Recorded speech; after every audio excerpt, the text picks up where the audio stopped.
Welcome to Speakeasy Conversations, I think 59, with Foul Language Comics own Brian Gordon and Doug and I.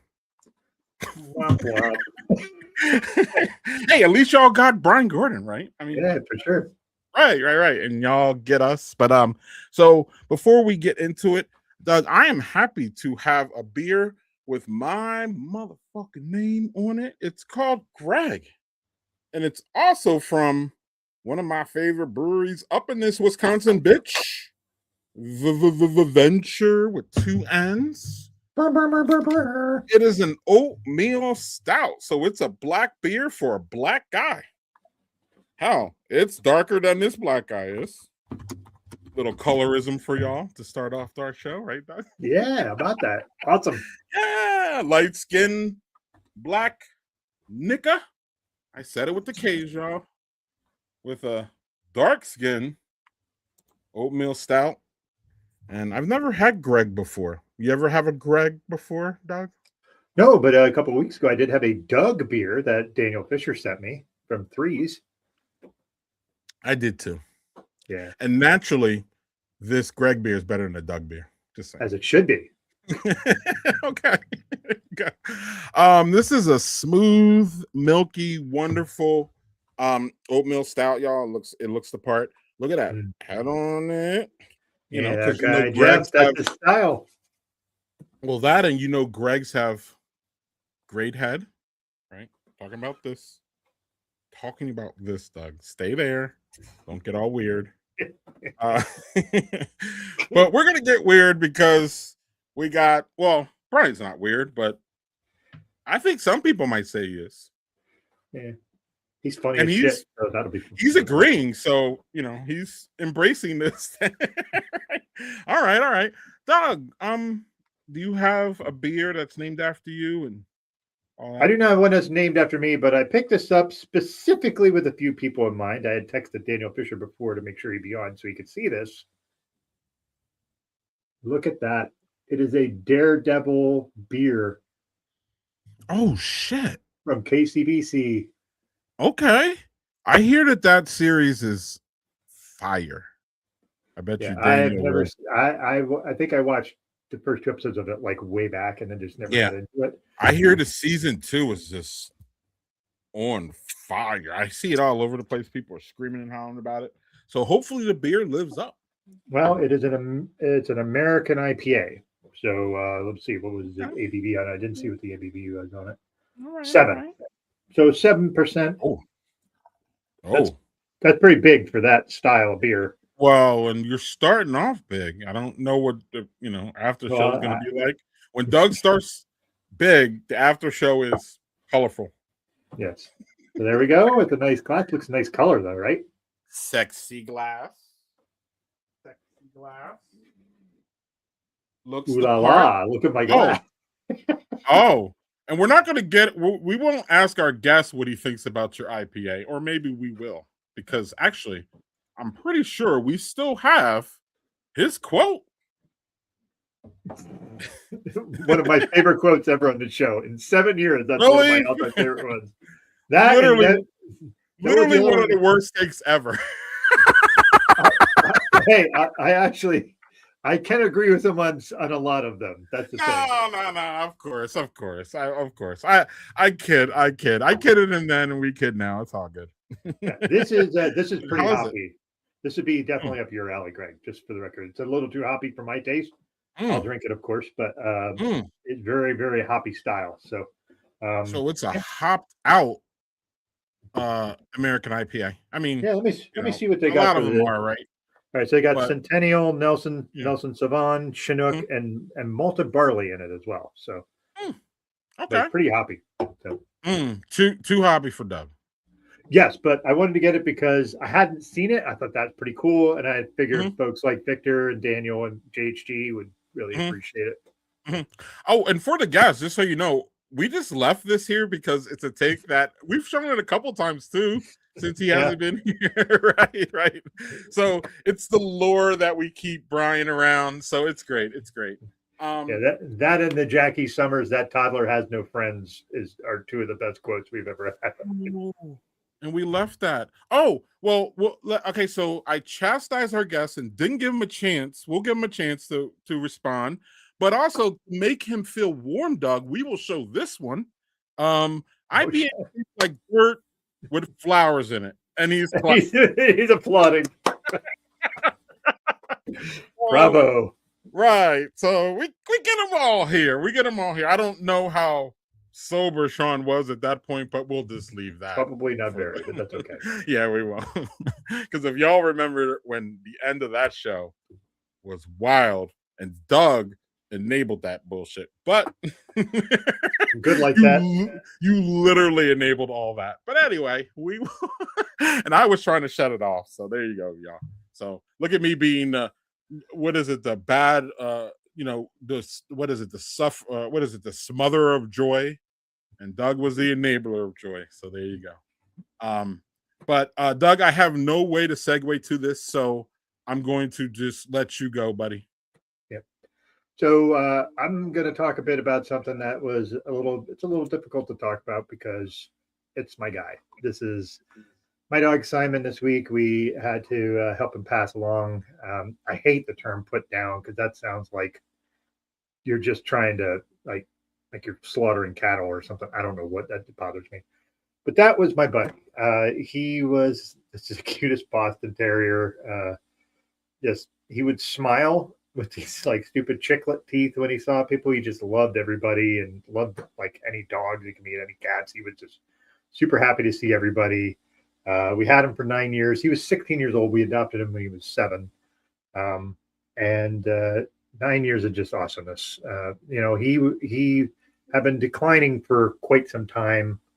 But you know how it is. It's your pet. So sometimes you will just keep dragging it out. But we had a cat previously where we waited way too long.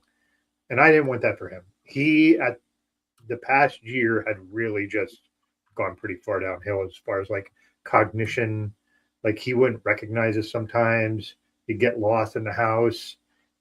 He would shake all the time because he was losing muscle control. Like you see Chihuahuas shake all the time.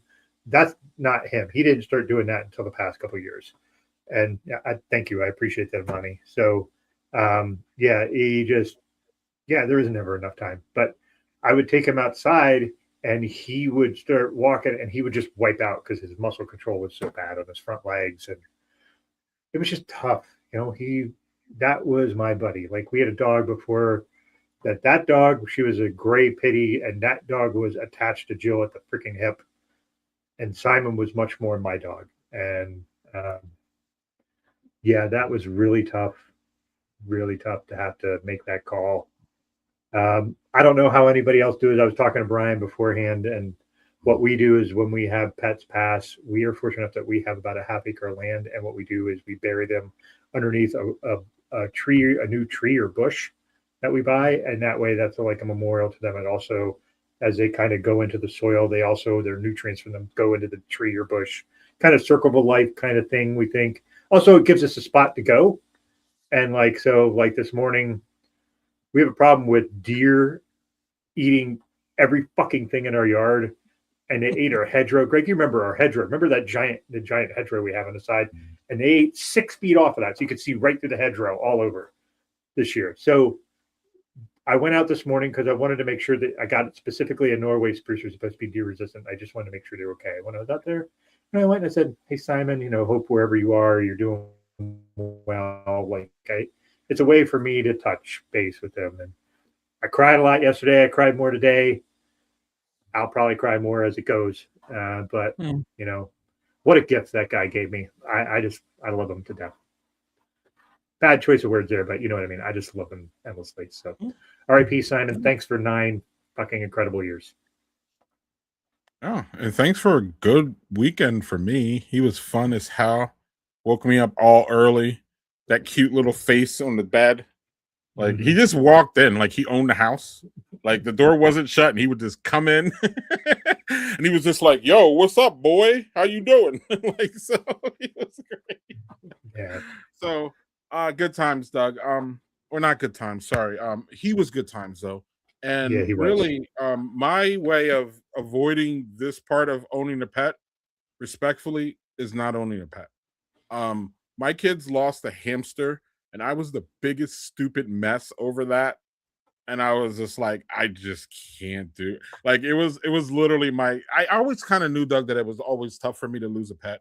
But like when my kids lost that hamster and I was more upset than them, I was like, yeah, this pet thing is not great for me. So I'm just not gonna do it.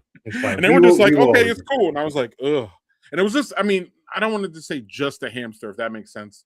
But hamsters live a shorter life. Dogs are definitely more in your life because they're around you all the time. Whereas a hamster's in a cage, right? So like there's a different dynamic going on there. But for sure. Yeah.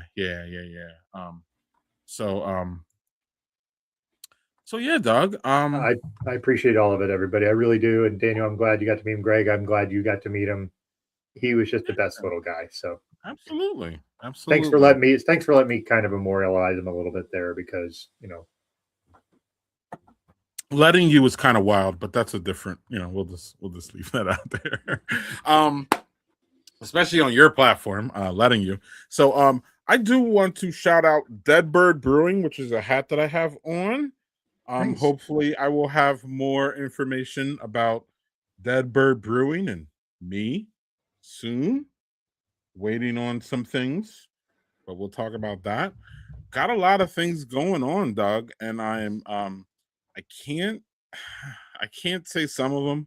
I actually did I talk about Badger Beer Report's gonna have a homebrew competition of its own? Did I talk about that live? No, you did not. Well, we are. Here we go. Breaking news. Look for that soon. And it's going to be fun. Y'all know I've finished first place in a homebrew competition recently. And me and I call him my homebrew husband, Doug. We're brewing a beer next weekend. His wife approves that, I'm his homebrew husband. I got verification that it was good. So right. So we'll do all that. So without further ado, Doug, we have one of our favorite repeat guests. This fellow we met at a place where we met, right, Doug? That's where we met, Brian Gordon? Yeah, for sure. We met about Dad 2.0. Yes, he is the founder of Foul Language Comics. He also worked at Hallmark. Doug, did you know that? I did. We did. We talked about it on a previous show, by the way. Well, where was I? Apparently, you had a few too many beers before we got to that part of the show. Either that or I have literally no memory in my old age. So it's either one or the other. Probably both. Right. But no, he's a comic. He's a funny guy. At this point, we can call him a friend. And without further ado, we will bring up, Doug, I'll do it so we don't step over each other. Yeah, we will bring up Brian Gordon from Foul Language Comics. Welcome back. Hey, all right. Cheers, man. What's going on, Brian? How are you doing? I'm doing great. Just great. Yeah. As good as you can be with the world ending. Yes. So what do we have in a glass? This is a wild, I think it's Wild Turkey 100. Thought I'd be all fancy. I just got these, Usually I just drink out of whatever the hell glass is sitting around. But tonight I thought I'd be all fancy for you guys. I get this, like, so I can be fruity notes, whatever. Yeah, so I thought I'd start with something real strong, and then I've got a just as kind of the antithesis to this is kind of like a wild sour from Distill Brewery. It's not bad. I do like a nice sour beer from time. So it's not bad. I've had better, but yeah. So that's and I have more to go after if get a little too crazy. But I figured I'd start strong, then bring it back down at something a little bit lower. And we're not going to allow you to drink any IPAs after you said this issue. It's just not going to happen. Oh no! Twist my arm. So Brian, are we still there though? Are we still there? We still believe that IPAs are dumb and stupid. My wife and I have an agreement because my wife loves an IPA, and now this is something. It's just I didn't even realize I was doing. Where my wife would go out, to a restaurant, bar, whatever, and she would inevitably order either wine or an IPA, and I'd always be like, "Let me try." She's like, "No, don't." And I'm like, "No, just let me just have a sip," and I'd just be like and I'm like, it's just like it always just feels like a gag drink to me, like haha, I made you drink it, just like what, like what, why? And so now my wife, when I'm like, and she's like, no, just don't, no, just don't. And I'm like, you know what we need to do, Greg? We need to send him some Malort. Malort. Oh, he doesn't even know about it. Oh no. What are we doing? Don't listen, refuse the delivery. Literally refuse it. Yeah. It is a Chicago staple. Oh, yes, I know Malort. Yes. No. I think I may have had that last time I was in Chicago and I think I was several drinks in before that was. I think that's the only way to drink that stuff is to be several. Yeah, exactly. To be like, oh, well, I've had it now. There we go. Check. And, no. Malort so we're gonna, stupid. Yeah. So we're gonna do that, right? Right. Sounds like something you would say at the Renaissance Fair. Malort. So yeah, and we've had a previous guest. We've had many guests that don't like the IPAs either. So yeah. Doug, what's going on? Hold on. Victor lives in Chicago and he's never had Malort. He's smart. Victor's one of our smartest alumni ever. It's true. Yeah. I'm just surprised being that you're there. Like I figured you would have tried it at some point, So come to the peer pressure is what I'm hearing. Yeah. Wait. Maybe? Oh, I want to try that. It might taste terrible. I don't care. I want to try that. It tastes terrible. I've heard enough. Now, also, shout out to Jerry. I listened to his Modern Brews and Beats podcast today, and he talked about a basmati rice lager, which I was just fascinated by. So, yeah, that's another beer I'd like. But anyway, sorry for the side tangent there. No worries.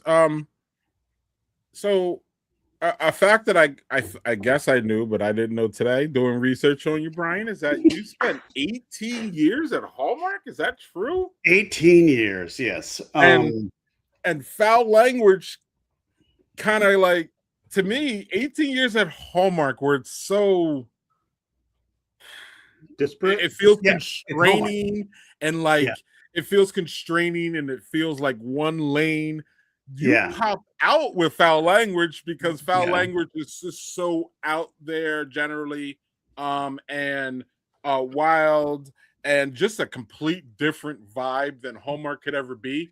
How did writing grandmother to grandson cards for 2 decades prepare you for something raw, sometimes profane honesty?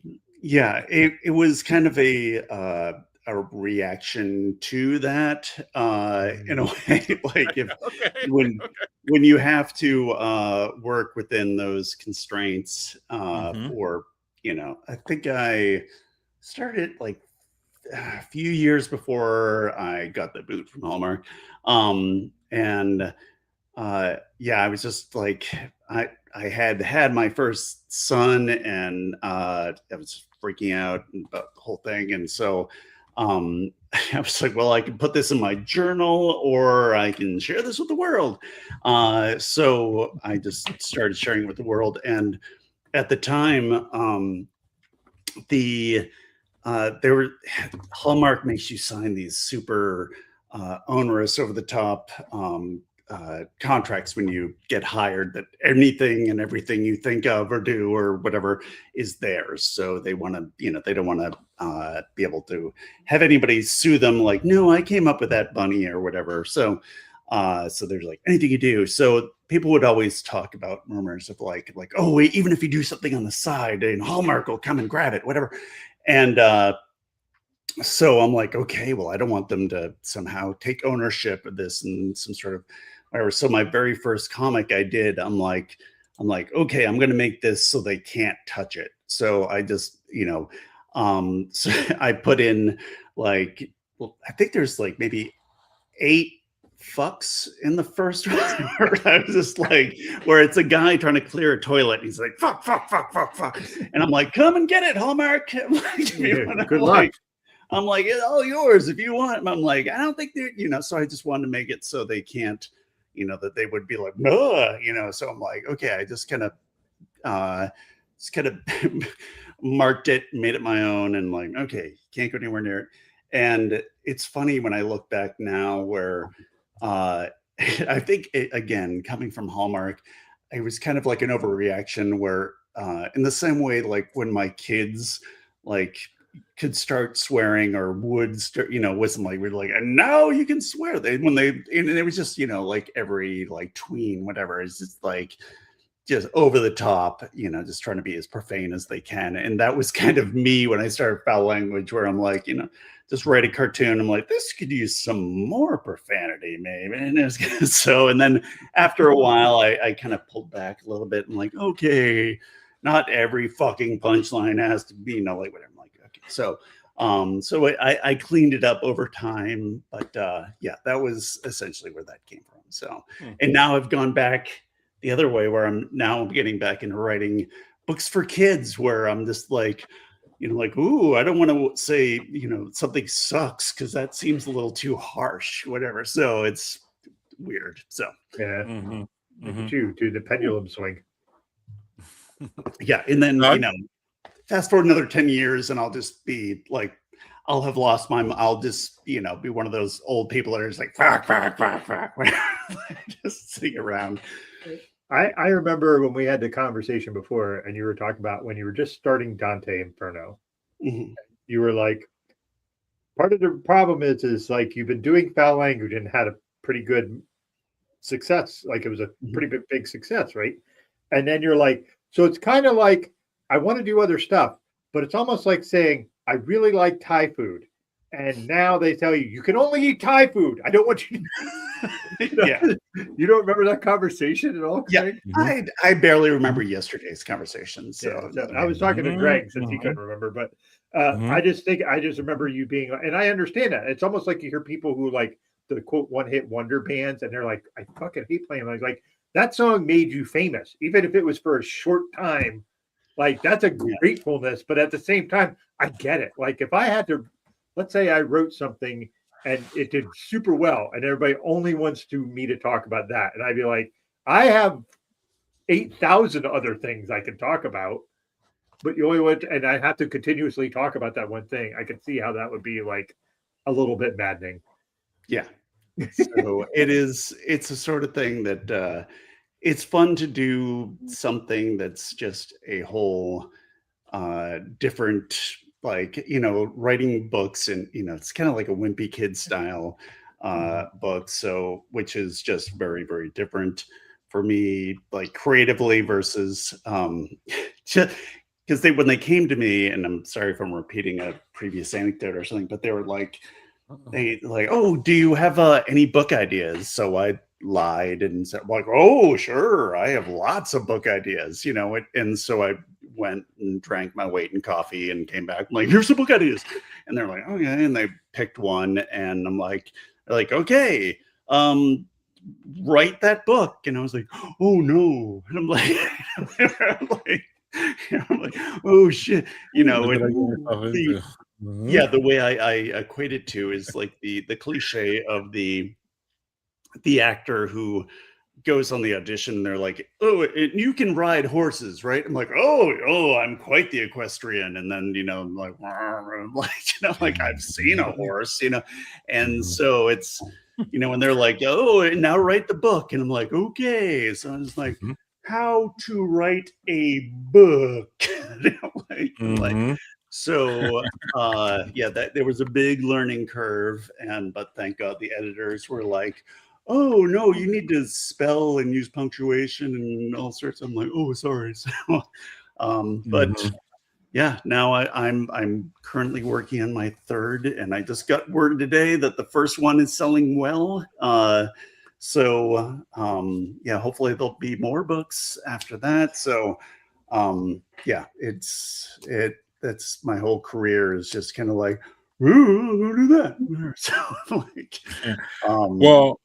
well, I know Doug's going to have a follow-up on this one because I know him personally and I've heard him talk about this. But how do you balance sharing your family's private crap fests, as I've heard say, moments while respecting your kids' privacy as they get older? And Doug can talk about this. He's going to have a good follow-up for this one. I know that. You have a lot of confidence in me, but okay. Well, Doug, you've talked about this a gazillion times about, you already talked about I have, but yeah. Yeah. Well, the good news, bad news is that gun to my kids' heads, they wouldn't read my stuff if I tried to make them. So it's easy. It's easy enough to write about them, and we're like, it's not like they're gonna wake up the next morning like, ooh, what did Dad write? It's like, it's the sort of thing where I remember I had this moment where my son was in the basement, and I think I was working on Dante, and I was just like, I'm like, hey, buddy, I'm working on this thing. You want to see the thing? I've got this whole, and he's like, no, I do not. Not even to be polite. I'm like, I've got this whole new thing I'm excited about. Want to see what I'm working on? It's like, no, I don't. I'm like, okay, well, I wouldn't say I appreciate your honesty, but I guess that it's kind of a virtue. So, but that said, my stepdaughter does follow me on Instagram, begrudgingly, and one of four. And if she weighs in, it'll just be a fact check where where she'll like write, and it'll be I remember this one time where she was like, okay, so that did happen, but this is kind of a basic joke. Don't you think you could have added something more to the, what I'm like, okay. I'm like, you just repeated what we said. That's, and I'm like, okay, well, thank you. Or, that's the humor of it. Yeah. Or she's an amazing artist herself. So it'll be a critique of the work, or a verse. So, so it's, it's one thing when strangers tell you you suck, but it's another thing when I'm like, hey, we just ate dinner. It's like, that's just a whole new level of like, I'm like, ow, whatever. So, but for the most part, the kids just completely. I had a book signing recently, and I'm like, you want to go? And they're like, are you kidding? Or I'm like, no, I think I'm not wanting to that day, I guess. But I'm busy not wanting to do that day. So I'm like, oh, okay, cool, that's fine. So it's easy enough to write about the kids and not have to worry about it getting back to them. The only time they ever find out is if by chance, it's usually like a friend's parent might see it and be like, oh, I see your friend Ike did blah blah blah, and he'll say something to him, and then my stepson will come back to me and like, hey, I'm like, oh, sorry. So, but yeah, there's no. They could be following me every day, but it's just no one's less cool than me. So they, yeah, it's easy. Did they know the popularity of foul language at all? Like, do they understand how popular that is? Yeah, but I think they like when the kids were real young, they used to like come to be like, so we're like famous, right? And I'm like, the duck you is. yeah, I'm like, kinda. I'm like, so they thought that was kind of cool for a minute, and then they completely got over it, and then they just kind of now they ignore me and the ducks and whatever, and they've just kind of blocked it out of their mind, and yeah, it's the sort of thing like I'm sure, and I'm not acquitting myself with the Beatles, but I'm sure like Paul McCartney's kids, at some point were like la la la la, like the Beatles, like, hey, your dad, like Doug is already like that. Yeah, like no, yeah, exactly. This is the last thing in the world I want to hear about is like, yeah, my dad's a god, blah blah blah. So I'm like, yeah. So I'm like, yeah, that's my kids have an easy enough time ignoring my work. So yeah. So your newer work, Teenage Wasteland, shifts to older kids' years. So what's been a bigger shock to your system? The sleep deprivation of toddlers or the psychological warfare of teenagers? The toddler, I mean, it was so new to me that I think it was just like, oh my God. Where it's funny now, like, you kind of build up like a callus around your heart, so to speak, just from the abuse that you get from your kids.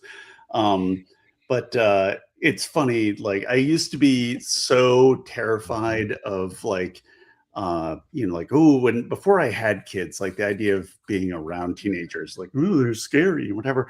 But now, like I had to go into I gave a presentation to I got called in to do they're like, oh, we want you to come talk to some middle school about your new book series. I'm like, oh, okay, cool. And I thought I'd be talking to a classroom or something, but then it ended up being an assembly where it was like, oh.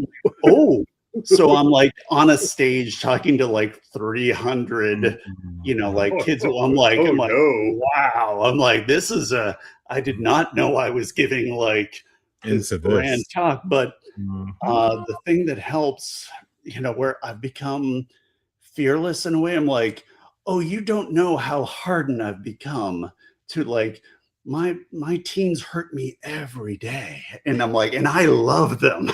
like there's nothing you guys can do to me that can hurt me. Like I've been hurt countless times over. So yeah, it's like the new psychological torture. I say it's like you the crazy thing is like when you bring home a baby, like I was just saying, like you've never known love, like this is just a whole new love, you just level up on like how much you can love something, and then later on when your kids are in their teens, they just reject you, and it's like, oh, you never know how much something can hurt. Like is they just pull that away from you, and like, oh God. So I've been assured that by the time they're in their late 30s or so, then the things are going to turn around. They'll come back. But yeah, it's hard. It like, oh my God. Yeah. But yeah, still, I had a moment when I think my kid was not even a month old, and we went out, my then wife and I, and we were just at a restaurant. I was sitting outside because my son wouldn't stop screaming, and I was just like sitting there like reevaluating my life decisions, and this woman walks by with a teenager, And she stops and like, oh my God, how old? And I'm like, oh, he's like 13 days old or whatever. And like, oh, that's great. Like, enjoy it while you can, because it just gets worse. And I'm like, Oh, oh my, oh, fuck you so much.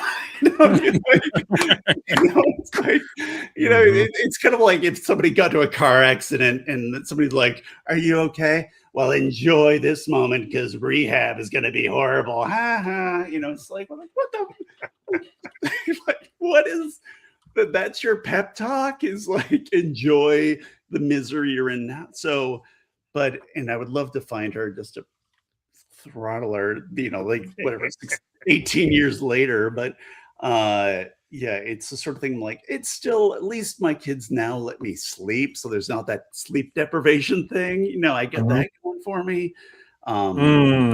So at least there's that. That's, they aggravate me in different ways, but at least, I don't have to get up every 3 hours to feed them, which is nice. I can hear them when they get up and they're wandering around getting potato chips or whatever they're getting in the middle of the night. But at least I don't have to like force the potato chips in their mouth and they throw up on me and whatever. That's those days are behind us, at least. I would like to say that the toddler age is the worst fucking age. I fucking hated it. Fucking hated it so fucking much, because especially when toddlers are mobile and they are just hell-bent on fucking hurting themselves. So you're just like, don't do that. Don't do that. I'm going to have to fucking walk around the fucking house the entire time, making sure you don't kill yourself or putting everything in their mouth. But yeah, like, I have one kid. You ever see those? Those things for a while. They were candle warmers. You would take a giant candle, you put it in, it would melt the whole candle, so it's like really fragrant. My son took that and looked at it and then dumped it on his head, and just, I was like, Jesus Christ! Like that was what, and he was like 18 months old. He didn't fucking. He's like, what is this? Is it a drink? And he was like, I was like, yeah. I had recently, my dog, thank God, I had some random electronic whatever sitting up the side, and he chewed the electrical cord, but it was unplugged. It was just off to the side. oh, okay. But that, thank goodness. But my son, when he was, 2-ish, I just remember he was just like one of those moments where you're just sitting there like, oh my God. And you're like, oh, it's been 20 seconds since we saw him. Where'd he go? Where'd he go? And then my son is under like a little side table and he's just like with the lamp cord, like, huh? And you're like, no, no.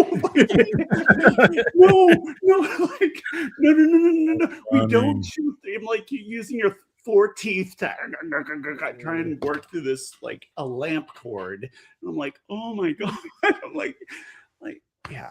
So yeah, there's another one where it's same kid, by the way, and this kid is now he's almost 19. He's the most level, logical kid I have, and that's just the way it is. Well, I have 2 kids that are very level and logical. He's one of them. But when he was a kid, he was just into every fucking thing. He was just fearless. And those are the worst kids. Like, great, you're fearless, but you're fearless at an age when you should be very much full of fear because you don't know how anything works. No. And so it doesn't work that way. Like, we were remodeling our dining room, and basically what we're doing is we were painting it and we were putting flooring in. And I had the fucking socket covers off, and I had just taken off. I set the screwdriver down. I went to go get some. He had picked up the screwdriver, and he was getting ready to jam it right in the fucking socket. And I screamed at him. I'm like, no! And he was like, whoa, this panicked. And I'm like, listen, teenagers are their own kind of thing, but they're just trying to figure shit out. I was a teenager. I understand. I was like, why are my hormones bouncing around at 500 miles an hour and I don't understand how anything works? Yeah. And my parents feel like they're oppressing me when they're really just trying to make sure I'm okay. But I don't understand that. I'm a mess. So like, I was a mess as a fucking 15-year-old. Like, I didn't know what the fuck was going on. Oh my God. Yeah. So like, I'd rather have that. I'd rather deal with the nonsense of that than actively chasing your kid around to make sure they don't kill themselves fucking for 15 hours a day. Yeah. Like, it was terrible for me. I don't know, Greg, your opinion, because you got kids too. What did you think? Did you think toddlers are worse or teenagers are worse? Or adults, or adults. Toddlers were worse. And I had the extra layer of like trying to teach and homeschool these. It was. Especially so, Brian. I have and this is great because, as I said in the comments, they'll never see this, even though they have full time. So I'm going to talk some trash, right? So my youngest was the hardest. Sorry, Greg. Go ahead. My youngest was the hardest person to teach, and I've told him this all the time. But Brian, he turned out to get a perfect in his ACT in math. So that is amazing because that was rough. Okay, and he would do anything and everything to distort any kind of progress. It felt like, right? And then when it was time for him to do the ACT, though, like you could literally see all those things that I was trying to teach him. He actually heard it. So it was wild to have that result. Yeah. And it's weird because y'all know you don't ever get feedback from being a parent. You don't ever get much feedback, especially from them. They're going to be the last people to give you positive feedback about anything. Okay. So if you're old and they're like, Dad, I just want to hug you, you need to take that as like you just won the Olympic Games. Because it doesn't work that way, right? Yeah, it's here. So if you don't mind, I would love to segue to something that I feel that you almost a serious thing that I feel that you are I admire a lot about you, Brian. I have a question here. So you've been very open about the anxiety and self-doubt that fuels your work. And does a massive supportive online community help quiet those voices, or does it add pressure being relatably miserable? I love that word. Right? So yeah, where does that balance? Is there a balance, or is it just one or the other, or how does that make you feel? Yeah, it's great. Honestly, it's nice to like just to go back where I felt like so alone when I first started writing foul language. Like I felt, like so many people who are all up in their feelings and going crazy, where I felt like, okay, everyone else is good at having kids. Everybody else's kids love them. Or I just like, I'm the only guy in the world who sucks at this. And I was just losing my mind. And I remember at one point, like Googling at the time, like, can dudes have postpartum? Because this, and I'm like, I know I didn't give birth to him, but I'm like, all this stuff I hear about, like women losing their minds. I'm like, this guy. And at the time, the only thing I could find was like, hey, are you a dude who thinks he has postpartum? You should come on our TV show. It was like some like thing like we want to have you on some Maury Povich, like I'm like, and now these three freaks, like, so we hear you're a bad father. It's like, how do you respond? Yeah, and you're a sissy? I'm like, yeah. I'm like, wow, all right. What do we say, audience? Boo! Take his kids away. I'm like, okay. So that was like the only resource, and things have thankfully gotten, like I see stuff now where like, oh, these support groups, whatever. So that's great. And I was sitting next to this guy at work at the time who was just like, it was comically over the top, where his first kid came like a month before ours, and he was just so one-upmanshipy. So it would we would come in and be like, so is Max, is he crawling yet? Whatever. And it's like, oh no, not yet. I'm like, oh really? Because our kid is actually in gymnastics. He can do a perfect backflip. I'm like, oh, that's great. He's doing handsprings. It's amazing. But that's fine that your kid can't crawl. Not all kids know how to crawl. It was like, so everything was just like, you suck, your kid sucks. You if you were a better parent, maybe your kid would be able to whatever. And I remember at one point just having to like the kid, he just wouldn't, couldn't walk. It is just couldn't figure that shit out. And I was just, again, losing my mind. And I remember having to I'm like, I don't know, maybe he's just not a bright enough guy. Maybe I'm a bad parent. I don't know. And then I'd be like, look, okay, think of the dumbest guy you know. Think of like the dumbest guy you've ever met.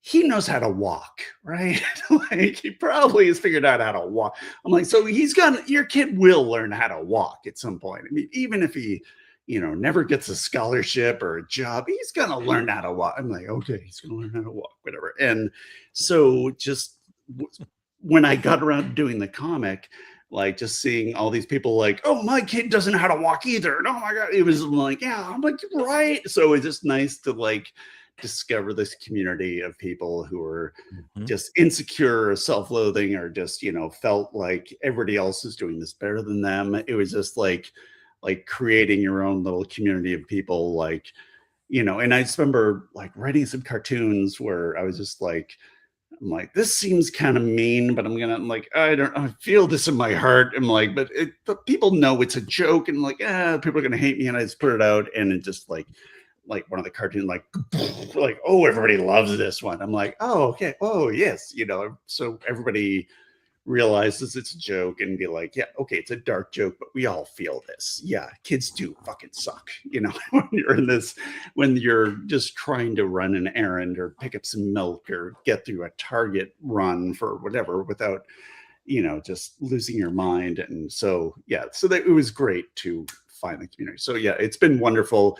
And I've, fortunately enough, I've built up enough of a callus. I've been told like, you suck, die, stop doing what you're doing enough. That I'm like, blah, blah, blah. So mostly the haters that I find online now, I'm like, yeah, okay, sure. There's, I'm able to ignore the praise enough that I don't get a big fat head, and I can ignore the haters enough that I don't want to just stop, so it just try and, stay in my lane. Like, okay, yeah, if I believed you, I would, my head would explode. And if I believed you, my head would explode. So it's just like, I just have to, stay in the middle somewhere and try and keep making stuff. So, yeah. Cheers to that. Yeah. Cheers. Doug, anything, buddy?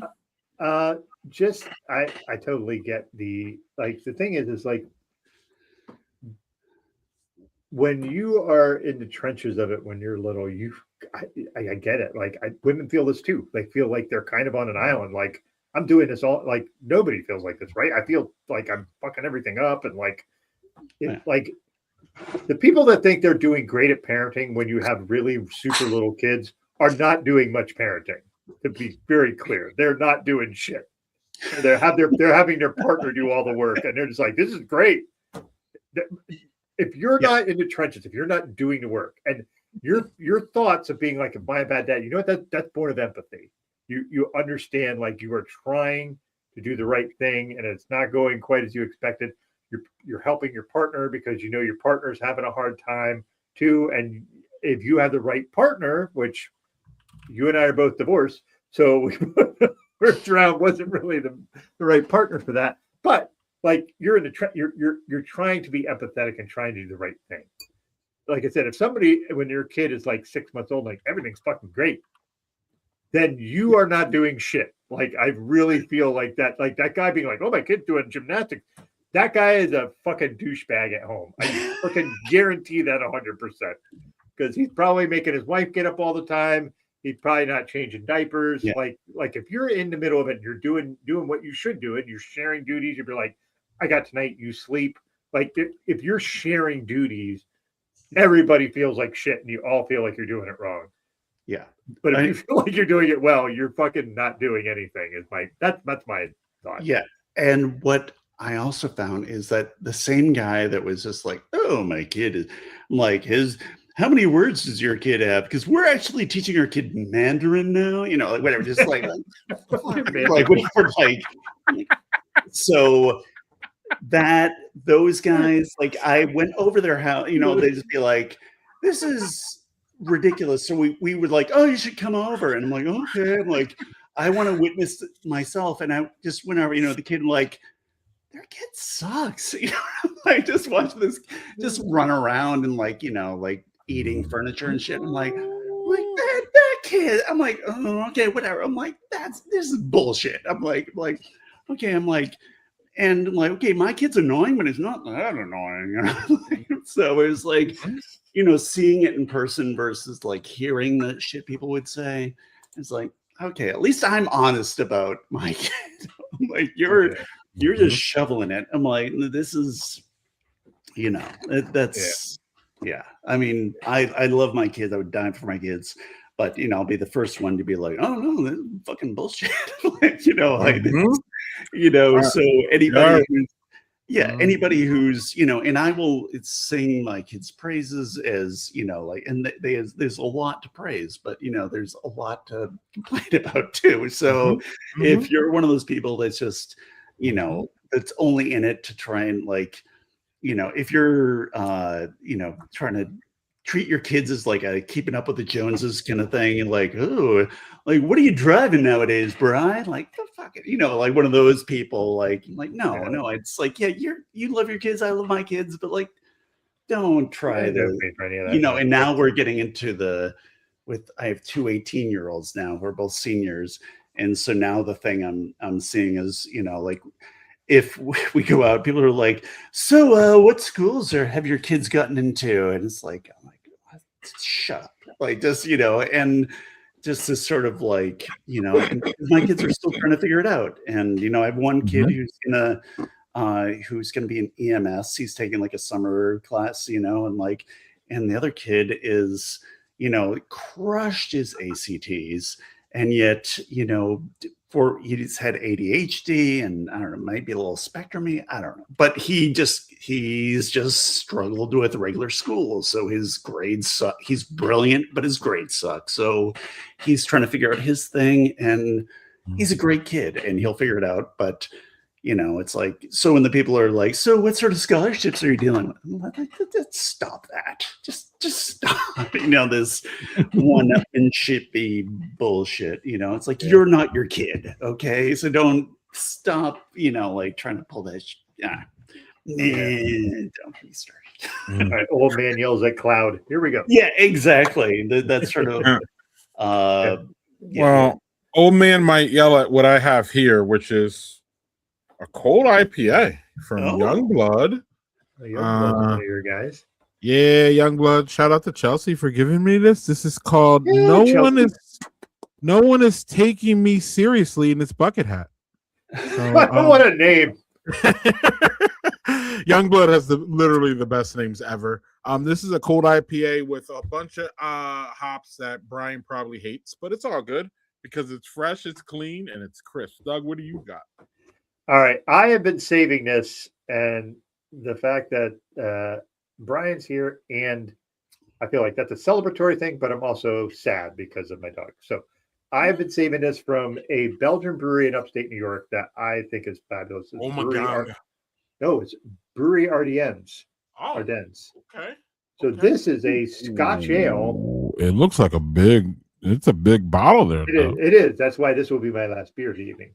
So, but this is a Scotch ale aged in Lafroig barrels, which is one of my favorite scotches. Like, I don't know how the fuck they got Lafroig barrels, but that's fucking awesome. Yeah, I pulled out the big guns. Yeah. So when did you get that, Doug? Have you been sitting on it for a little bit, or? Yeah, I've had this for about 6 months. Do you remember the price? I think it was $20 because it's aged on Scotch barrels from Scotland. So I bought two of them. I bought two of them. So I have one in my cellaring fridge.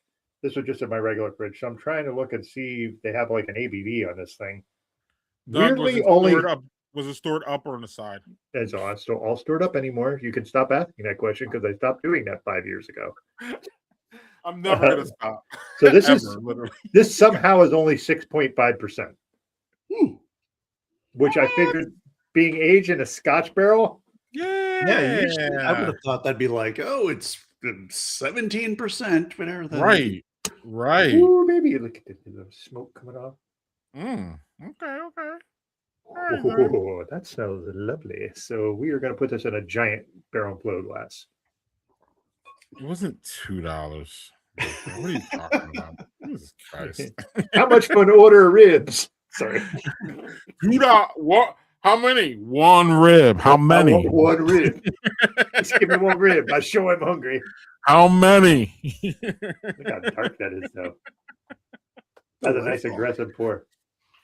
Oh, look at that glass. I'm not even going to touch that subject. We'll leave that for later because I'm not even trying to go there or that rabbit hole. I'm not even. Oh my word! So too good, eh? That is fucking excellent. There you go. It is A good beer for a good occasion.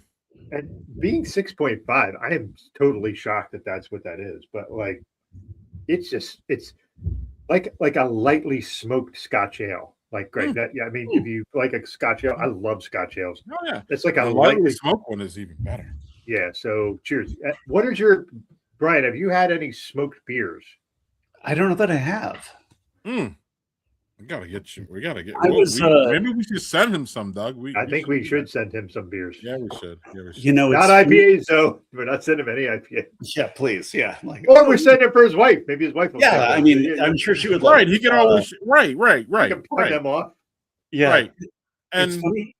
Brian's a male, so you know that his wife is his better half. That's just the way that works. Naturally. So right.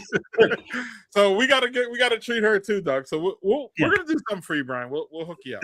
That's fine. You know, it's funny. I was watching some YouTube videos on, I think, Scotch or bourbon, and they had somebody was like, "Ooh, this is how you do a smoke infused whatever." Where there was like some little cap you put on, you pour the bourbon in over and then you put like this cap, and then you put like little wood chips in, and then you flame, then the smoke. And I'm like, is it one like those smoke guns? So it looks like a little tube.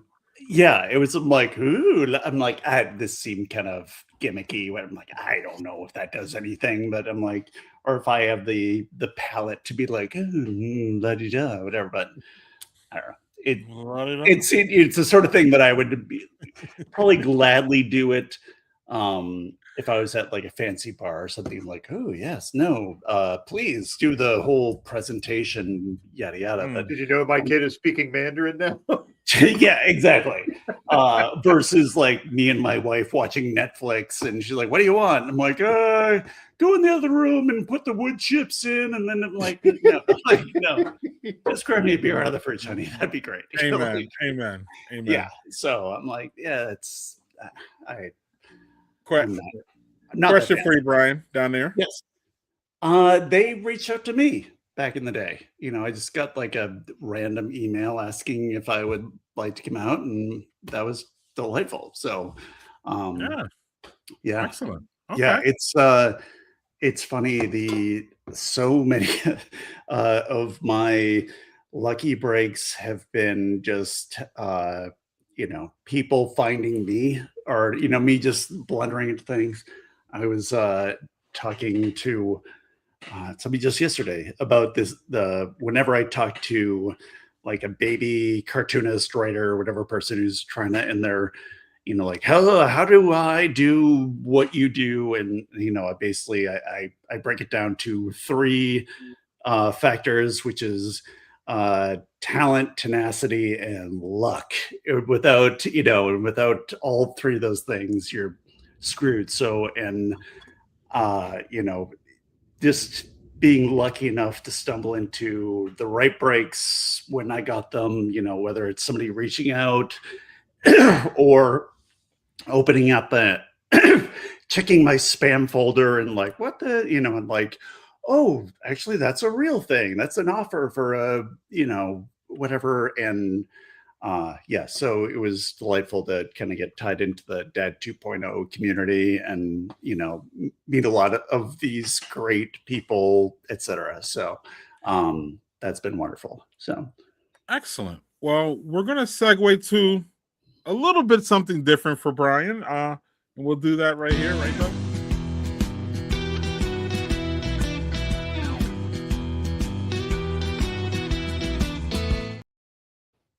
So we'll let Brian tell us how he got here, but one of the things that kind of intrigued me, at least, is you branch out a little bit into the social construct and the politics here. And I know Doug is really, really interested in talking about these, but if you wanted to, so how do we jump off from foul language to really getting political here? Because I actually want to read this one caption and I'll just tee you up. But so hey, good job at the No Kings rally. Since we've never had a king, ha ha ha. He thinks he's being funny, and well, he's not. Yeah, it's a clumsy name, but I would have called it the Impeach the Pedo Protecting Adjudicated Rapist Rally. But no one asked me. So then I love this next panel. Well, what are we doing with our wait, what were we doing with our neighbor? Well, judging by the way he stormed off, I'd say that was our last conversation. Could you just say you're sorry? I could. Could I? Yes. Will I? No.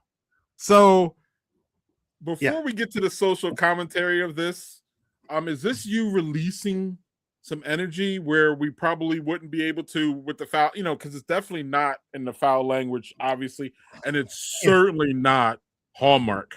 Yeah. So it's hard to work adjudicated rapists into a birthday card, I find. Correct. But no lies. Happy adjudicated rapist day. Yeah, on Hallmark, and we're going to celebrate that. So clearly, maybe they'll make a movie too. Clearly this is you, expressing personal feelings. And where do we find these comics? Because I know if I put in foul language, I'm pretty sure I'm not going to find that. So tell us where we find it, and tell us where, obviously the origin is what the origin is, but give us the whole background on this, because again, it's a different framing than everything else that we put out. By we, I mean you. I've been posting for the last few years on tinyview.com, which is great because they actually, you can see the little URL there. Years ago, the owner of TinyView reached out to me. He's like, hey, if you want to start posting your comics on my site, I'll cut you in for, X percentage of what I eventually sell the site for someday, whatever. And I was like, that sounds great, but I need to eat now. And I'm like, And then years later, he came back. It's like, hey, I will pay you for every comic you do. And I'm like, tell me more. And so I started doing that, and it came at a point where Facebook and Instagram and the whole metaverse started throttling the hell out of my comics, which means that like right now I have between Facebook and Instagram, I have about 1 million-ish fans, which is great. But unless I pay Zuckerberg literally thousands of dollars per post, only like 0.00 something of those fans ever get to see the comic, because that's just the business model that they've come up with. And like if I was a massive corporation, I was trying to get the word out on the new like Crystal Pepsi flavor or whatever, then maybe I have thousands of dollars to throw at a post. But as a independent creative person, like if I tried to do that, I would go broke within a week. So I'm like, that's impossible. I'm like, like what I would make on like, I paid $10,000 so somebody could see my funny duck cartoon. It's like, like you can't pay the bills with LOLs. So I started posting over there. As for why I'm doing more political stuff, I'm a bit of a news junkie, and I follow it too close. And as they say, like if you're not mad, you're not paying attention. And I just, I am paying attention, and I try, like there's nothing funny about anger, and so I try not to just be, this sucks, so I'm like, okay, if I'm going to say something, I want to, try and like the second panel, try and do some little funny twist on it. So it's not just rant. But at the same extent, it's like, not that I imagine in a million years that, like my silly cartoons are going to make a difference. But at the same extent, I'm like, I don't know. I'm just going to, for what it's worth, I'm just going to throw my voice out there to the zeitgeist and be like, yeah, make it just one more soul out there who says, yeah, you're not crazy. If you're also mad about this, you're not crazy. And yeah, me too. Yeah, this also makes me mad, so here's a little something you'd be like, yeah, no, what that guy said, for, just another drop in the ocean in the big scheme of things. So, yeah. Yeah. The other thing is the idea of, so like you and I are, well, I'm making an assumption here. We're straight, white, cis, hetero men. Yeah. All right. So I'm making an assumption on the straight. No offense. I'm just saying we shouldn't assume. Yeah. No. That's me. Yes. But our voices should be doing this kind of thing. Like Mhm. the marginalized folks shouldn't be doing. They should to their own extent, whatever they're comfortable, because they're the folks being targeted by all the shit that's going on. Yeah. Right. So, like, I know you went to I'm not talking out of pocket here, but I believe you guys went to a No Kings rally and you did all that stuff. And you guys you're very vocal outside of your comics. Yeah. And that's good. And we need to be as vocal as we can. Because the folks that are in danger can't speak up. They should, because the problem is as soon as you, like, it's almost like the if you stick your head up, it's whack-a-mole, and they're like, oh, you're someone who looks brown. You spoke up. We can find you, and they can find any fucking buddy now. Yeah. Thanks to Palantir and all that shit that's going on in the government, and just there's a million things I can go on a tangent about this, and I can talk about this all fucking day because, like you, I'm a little too much of a news junkie.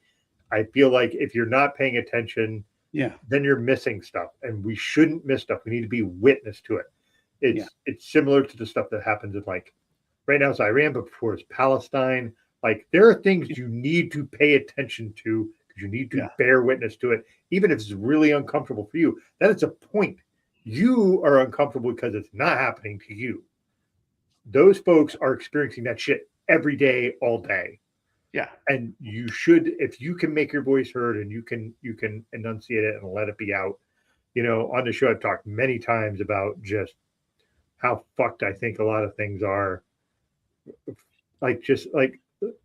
And is that going to affect me? Yeah, the worst that'll happen to me is I might get fired from my job, which would totally suck because then I can't afford to pay things. But other people have way more at stake. Yeah, their actual freedom is fucking at stake. So, like, when you're posting stuff like that, I'm going to get to a point here, I promise.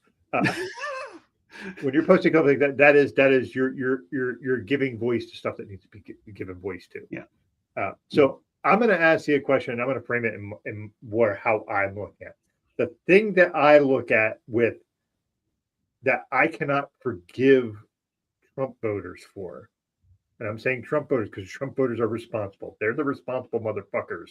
They put this shit in plan. They voted for it. And, I didn't vote for this. Yes, you fucking did. You voted for every bit of it. If I voted for Obama or whomever, I voted for everything Obama did. Like, even if I disagree with some of it, and I very much did disagree with something that he did. But if you are voting for it, you own it. And I just feel like I completely lost my point. Thanks.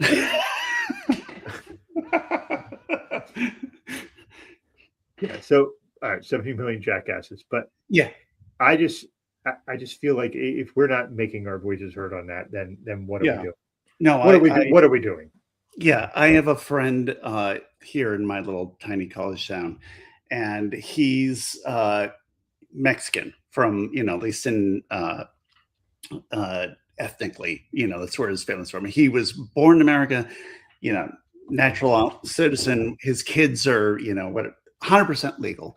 and yet, he's as fired up as I am, or more so. And excuse me, every No Kings rally, I put out the word to our little group of left-leaning friends here, like, hey, is anybody going to be showing up to the thing? And every time he's like, hell no.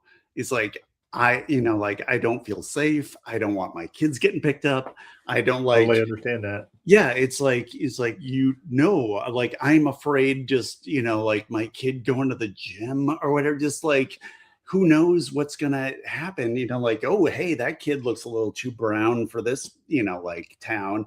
Mhm. And it's just like, yeah, no, it's like, I appreciate it, fight the good fight, but I am like, no, I can't take, the risk, it's not the, like, yeah, I want to, like, want to be there and support versus like, do I want to, I didn't have my passport or my birth certificate on me at this thing. So now I'm whatever. I didn't have my papers on me, so it's like, I can't be at that. So I'm like, okay, I have the I don't know, the privilege or the, whatever of just, white skin, pale white skin, whatever, it's like, no one's gonna, assume I'm, Latino.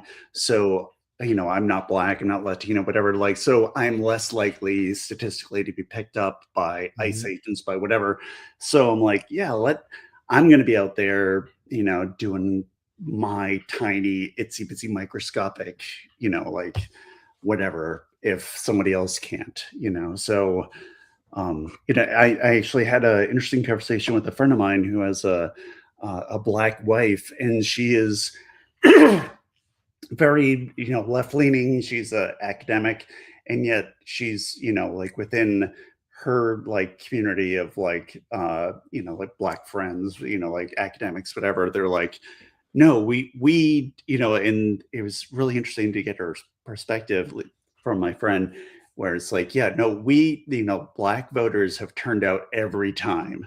Like, we were there, we showed out in force, like Black women, we voted. Like, you fucking white people, like, you drop the goddamn, especially you white men, drop the goddamn ball. So like, now is you like, and if we go out, we're more likely to be arrested than you are.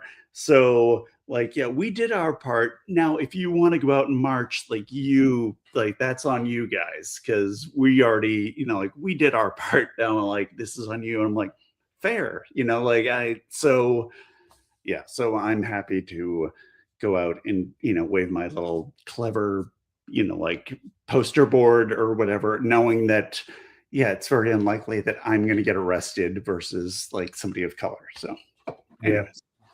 It's just the idea of like I said, the idea of like being able to go and make your voice heard is important. But it is, like you said, there's people who are like, I don't feel safe. And yeah, I have a kid who's trans, and my in-laws who have voted for Trump 3 times were like, you should come to Florida. And my son was like, no. He's like, and he goes, I don't feel safe. And they're like, well, we'll protect you. You're both in your late 70s. What protection are you going to offer? Like, they are not safe there. That's just not how it works. So it's just weird that like they are just like, everything will be fine. But yeah, you froze up for a second there, but basically that's okay. But like he was just like he was just trying to be like, I don't want to come there because I am not safe in that state. The thing is, we're at a point where states, you have to be super careful where you go and travel, because like they're now wanting to like, I mean, they've been trying to, it's just like they want to get in your phone. That's why you take all your fucking biometric shit off your phone. You never put your thumbprints, don't do any of that shit. Because if you say, I won't let you my phone, they will take your fucking thumb and stick it on your phone so they can see what you just talk about. That is really fucked up. That's Gestapo shit. That is exactly what that is. So like, it's just kind of fucked. And like I said, I was trying to make a point about fucking Trump, and the problem is there's too many goddamn it's like Hydra on steroids. Everything goes all over the Yeah. place. And it's all the, hey, flood the zone. Let's just make you distracted with everything. So we don't talk about the real problem, which is the Epstein files, because those motherfuckers are like the class of people who are all involved in that is like every other country outside of us is like, this is a real problem. And they're prosecuting people. And we are like, la da da da da. Yeah. No, And while I was happy Pam Bondi got the boot, he put Trump's personal fucking defense attorney in a like Jesus Christ. Yeah. No, it's I don't know. I'm as happy to see Pam Bondi go as the next guy, but it's for me, it feels like if you're like, let's say you were in a swamp and like a mosquito happened to be biting you a lot, and you're like, bam, oh, I gotcha. And like, I'm like, oh, well, it's just like, okay, that's one, but there's a million other. It's not like, oh, problem solved. It's like, no, there's a million more where she came from who are unaware that they're going to be thrown under the bus, just like she was, just like fucking Gnome was, just, like, yeah, it's anyways. Yeah, rant. So here's our comic here. Yeah. Well, it's a protest about lots of things, really, but mostly we're sitting together in solidarity against cruelty, corruption, and bigotry. And it's helping. It's too soon to know for sure, but it's a good sign that we're annoying all the worst people. Oh, the worst people. Yes. Can I make some signs? You have no idea how many things I can be upset about at any given moment. And yeah, that's the sort of thing that, again, with the protest thing where, I see all the people like, well, would you do like, and essentially at the end of the day, it's like, what do protests do? And I'm like, I don't know. What did the civil rights movement do? What did, what did, like the any number of, substantial protest moments do? And it's sort of thing like, okay, you go out there, you're a number. There's sadly a giant demographic of people who aren't paying attention. And if they hear that 8 million people are out there who are upset about something, they might like, oh, they're upset. Like, what are they upset about? I've been watching, reality TV or whatever, or just I've been too busy with my job and my life and my kids. Like, what is happening with the world and the politics that I don't really pay attention to? And, it's the sort of thing like you're there peacefully protesting. And, if, your senator, your congressman, whatever, just happens to see like, wait, how many thousands of people were marching? Oh, maybe I need to pay attention and know that I'm not going to get reelected again unless I pay attention to these voters, etc. But yeah, being out there waving my cute little poster board, no, that immediately doesn't do anything. It's not like I go out and like, no kings, and then like problem solved. No, but it's like, it's the long game. That's why we're out there. So yeah, it's cumulative, right? Yeah. So I remember the point I wanted to make is the thing that I don't know if you can say the thing. So I said Trump voters are the problem here. They're the ones that voted this in. They own it. The one thing I will never forgive Trump voters for is taking away my empathy for them. I have, and this sucks because people that are getting out of it, they're starting to see like, oh shit, this is really fucking bad. I have no landing space for them. And the thing is, white male cis guys should be the landing space because they look at us and be like, that's a safe space because they're white guys. Yeah. And I just don't have it. Like, I don't know how to look at you and go, you fucking idiot. We've been telling you this for 10 fucking years, 11 at this point. But why did you not get it? Yeah. And the thing is, like, if you're yelling at somebody and tell them you're a fucking idiot, that doesn't help them. But yeah. I just have so little empathy for them to be able to sit there and be like, well, I didn't know. Okay, listen, I get it. The thing is we have things like we have social media, we have news. News is almost predominantly owned by right-wing folks now. Almost predominantly. There's very little spaces where it's liberal, like things like Blue Sky and and CNN sometimes, but very rarely. But like all of it's being owned by right. So these people are like, well, the mainstream media, they can't do that anymore. The mainstream media is owned all by right wing folks. Yeah. So these folks are getting fed a steady diet of nonsense. Like the idea that our president is getting a fucking 2-minute video every morning of all the highlights of a war he started in Iran, which he called an excursion. Excursion, not an incursion. I mean, an excursion. He's the dumbest motherfucker. Just the idea he thinks asylum seekers are people from insane asylums. Like he just thinks the dumbest shit. That guy has syphilis in the brain, and I just my one friend, I call him the bloated sack of syphilis because that's what he is to me. But just the idea that like we are being led by he is the dumbest president we've ever had. And that's saying something because we had George W. Bush. That guy was dumb as fuck.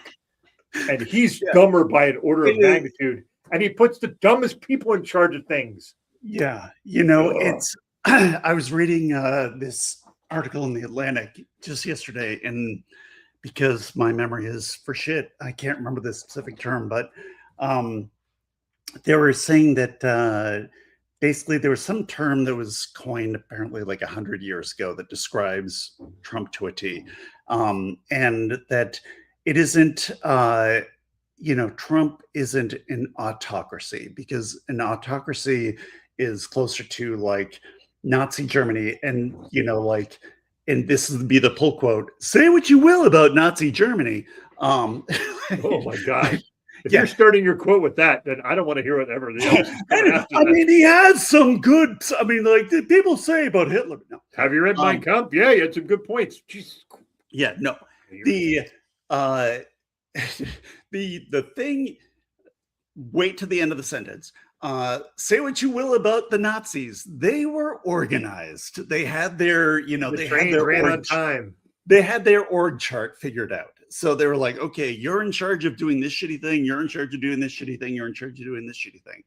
Whereas the Trump method, of which also falls under like Orban and Modi, like India, Hungary, whatever, is that they are just like, okay, I'm just fucking around. I'm a charismatic leader who's just fucking around, and I'm corrupt and incompetent. But I use the language of I'm bright enough to know that if I use the language of like, oh, I'm doing corrupt things for freedom, and like, well, I like freedom. Like, yeah, like, no, I'm incompetent for democracy. I'm like, oh, democracy's good, so it's the sort of thing where they just kind of coach all this, and essentially the takeaway was like, oh, we just have to. If you try and get mad at them, if you Democrats, there are sadly our feckless Democrats are like democracy at stake, where people take democracy for granted, and they like, if you try and sell democracy at stake, people are like, yeah, it's like trying to tell people that the sun's not going to come up tomorrow. People are like, it's fine. But if you take it down to a more of a micro level or a macro level, and you're like, he's corrupt, and like he's stealing from you, and the things you need, he is breaking. And they're like, oh, well, fuck that. It's like, yeah. So it just like focus on the smaller things, that he's, corrupt and he's incompetent. And then, those are the things that you can kind of like move some voters, versus if you're like, oh, democracy and freedom is at stake, people are just ignore you. So, yeah, I also would like to, before we segue out of this very serious note to get into a little more silly shit, I don't know if you saw some of the videos from the young guys who were at CPAC, which CPAC is the dumbest fucking conference ever. Yeah. And they were all like, all this is nonsense. Like, what is all this? Like, it's just, there's the old people who are just in for Trump, and Trump started new wars, and they're like just flabbergasted. And I'm like, dude, you have not been paying attention to anything. You've been listening to dumb right-wing podcasters. Yeah. Like fucking Rogan, who claims he's not right-wing. Dude, you did nothing but fillet Trump's dick the entire fucking time. And you had him on your podcast, and then you're acting like, well, I didn't vote for this. Yes, you fucking did. You promoted the shit out of him, and you're like, well, I'm apolitical. No, you aren't. And for we don't have any women watching right now, maybe. But if you do, if you're dating a guy and he says, I'm apolitical, he's full of shit. He's a Trump guy and he doesn't want to admit it because he knows it's fucking bad. And you know how I know that? Like, if you watch any of these stupid Love is Blind shows and all the guys are like, well, I know. If that guy is backing off on who he voted for, that motherfucker voted for Trump. Oh, yeah. 100%. There is no neutrality. There's no neutrality. We are not in a the whole idea of neutrality and decorum and all that. Fuck that. We are beyond that. We are not in any decorum. Like the Chuck Schumers and Hakeem Jeffries, get the fuck out of there, dude. You guys, like, we're in a fucking crisis where this guy is trying to dismantle everything so he can get rich before he fucking dies. And he can't take any money with him, but he's going to give his dumb bail sons fucking money at the wazoo, and they're going to fuck all that up too. But that's what he's doing. Yeah. Hooray! So anyway, sorry, I'm done. I would add to that just to be like, if someone's like, yeah, I'm not political, be the sort of like, hey, what do you think about what Epstein did? Like, hey, I don't want to take sides. I don't. There's one side to that. You might want to, like, if you're not taking sides, we know what side you're on, and you should be on a list. I'm just saying, like. I came up to say that Joe Rogan is a disingenuous bitch, and the reason I had to come up and say that is because YouTube rejected my comment. YouTube rejected your comment. This usually means that they think it's spam. Try changing it a bit. I'm not gonna fucking change it. He's a disingenuous bitch. And then after that, I wrote he's a bitch, a biatch. So I said both of them on my stream. YouTube, take us down, please, if that's too much for you to handle, because it's the fucking truth. He's a disingenuous, yes, and he's a bitch, yes. Yeah. So that's it. And bitch is non-gender for me. In fact, it's actually one gender, and it's men. So that's where we're at. And I don't know if we're done or not, but maybe we should. We could go for 3 hours, and I don't want to do that. Yeah, exactly. It's then we would turn into a right-wing podcast. We're doing it. All right. So, or a left-wing radical liberal. Yeah.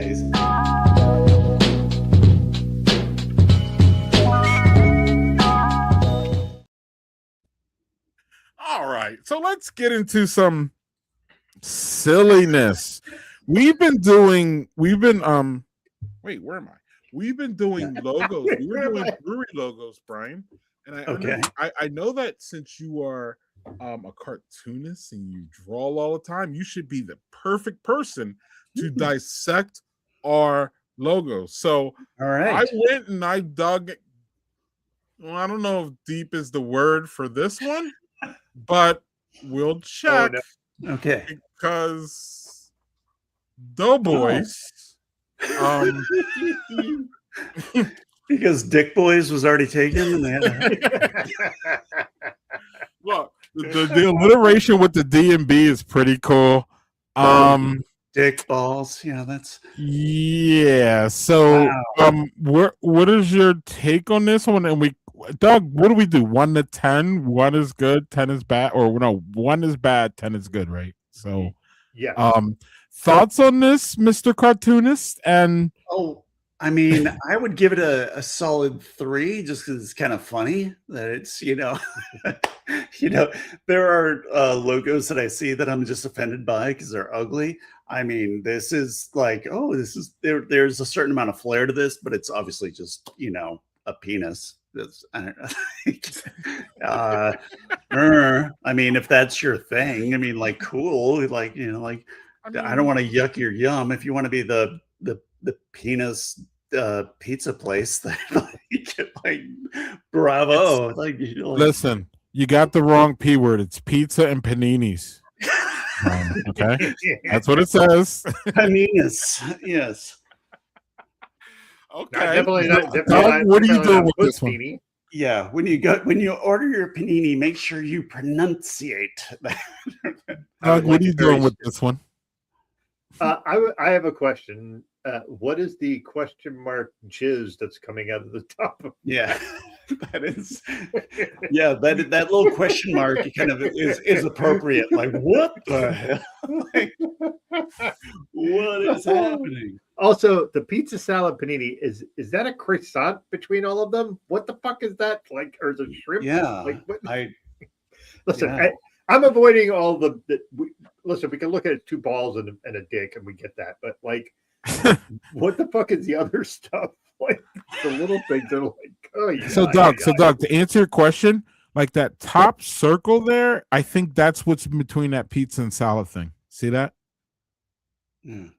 You see the top, yeah, where yeah, I see. yeah, I think that's what the Pizza, tossed salad, and panini. So, Toss all right, salad. Doug. This one gets a solid. Doug knows, or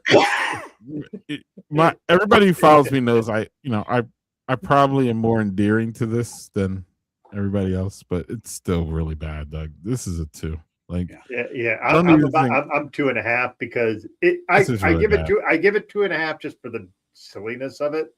If they intentionally made it this way for that, then I give them props because they were just like, we're gonna go all in on this just to be goofy. Like, right, great. But like, right. Like that question mark thing is, I guess, is that supposed to be the bulbous head? Like, I don't know what.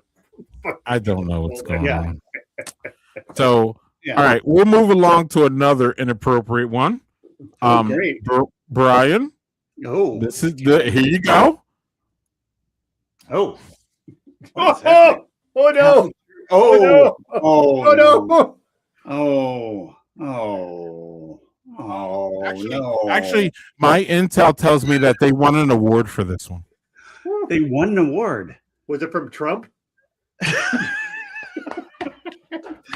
The Epstein Association of like, no. The context is that it's the Catholic Church, so y'all approve this after what we know about what we know about what we know? Is that seriously? Is that what we're doing? Oh my God. No. Like, are y'all serious? Is this real life? Yeah, that was. No, I'm serious. That's a negative 50. Jesus Christ. No, he's facing the other way. You don't understand the circle's point. Oh, yeah, no, that is no.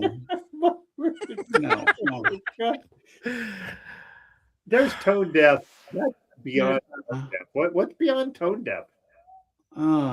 Doug, they won an award. Again, was it the Epstein graphic arts award? Like, what the fuck? Yeah, exactly. I'm sure. That's oh my word. Oh, boo. Yeah, I don't even make any more comments because I'm afraid I'm gonna get blacklisted. Like, yeah. Jesus Christ. Boo. All right, so we're not even going to rate that one. Wow. Yeah. No, we're not rating. No, I said it was minus 50. That was my rating. Yeah, exactly. All right, well, we'll just move along then.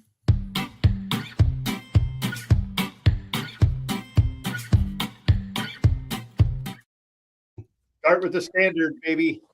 All right, Brian. So, I started this segment because I send a lot of emojis. We don't correspond that much, Brian, but ask Doug, I send a lot of emojis, generally in like response. So like I use emojis to say, like, if you would say, yo, Greg, blah, blah, blah, I will probably respond with an emoji to say, hey, I saw it, unless I felt that it needed like explanation, right? So the most controversial emoji, Brian, that we have found is this one. Really? I'm surprised. I'm surprised you don't know this, considering you have teenage kids. Okay. Well, I know that my kids are they don't use emojis. Like, I will text. I am also being of a certain age. I'm all about the emojis, so I'll be sending my kids like, oh, just thinking of you, heart, heart, heart, whatever.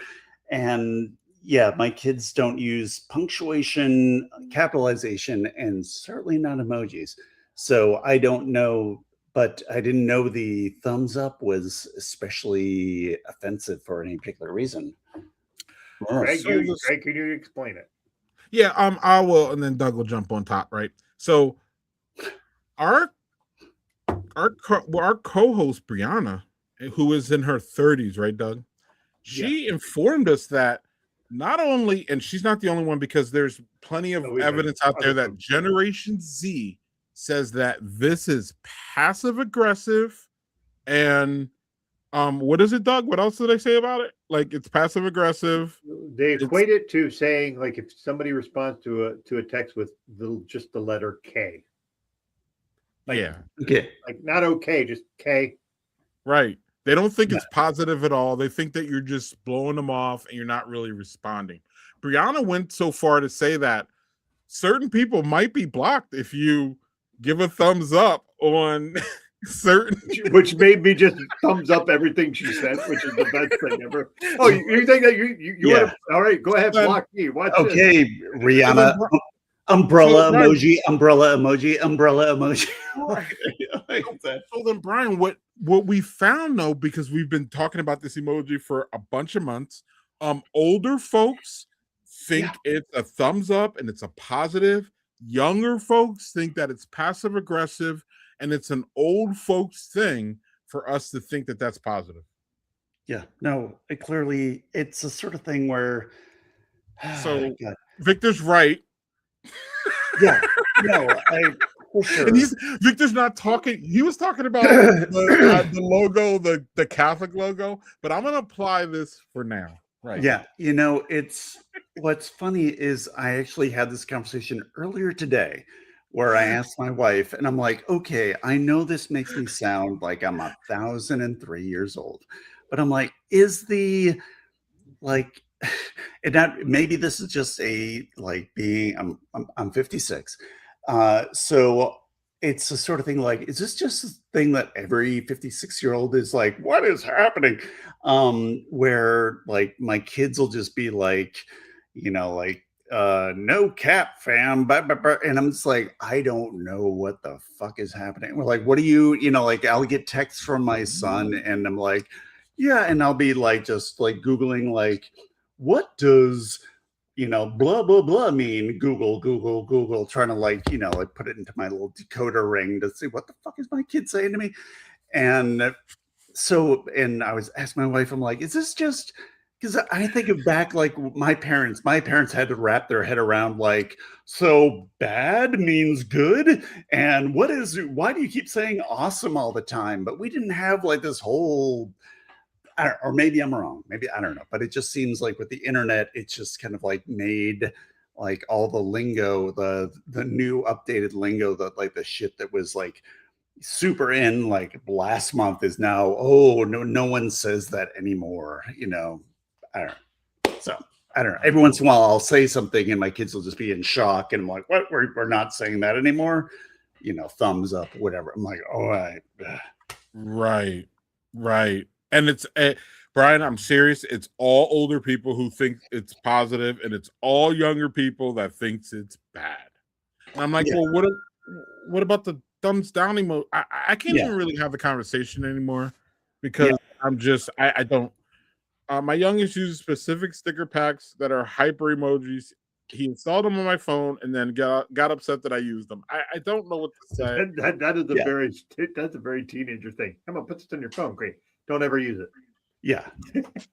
I am okay.